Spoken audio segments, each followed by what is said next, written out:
So today is March 20. Ang presyo ng gulay dito sa Pagsanghan na Aresa. Maliliit lang. 50 ang...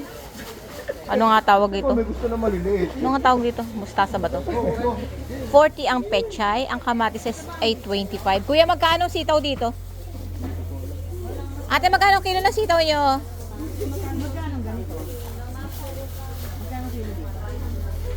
Ang kilo ng sitaw ay hindi pa alam. Talong, kuya, magkano? Hindi ko na po alam. Ate, magkano ang talong nyo? 110 daw po yung sitaw. Ah, mahal talaga ang sitaw. Ano? 65. Ang talong ay 65. Ang sayote nyo, ne? Sete, meron ka na? Ito. Magkano ang kilo na sayote? Ewan ko po kung meron pa. Meron na. Ne, magkano ang sayote kilo? Hindi, kilo lang.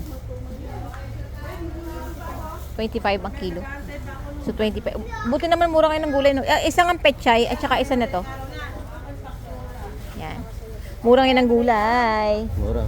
Alin na bagari sa inyo? Yes, please. Tsaka isang pechay. So, murang kamatis na 25? 20 yan. 22? 30. Hindi ko po alam din.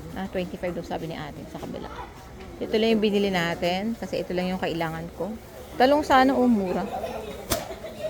Isang pecha, isang magbasa.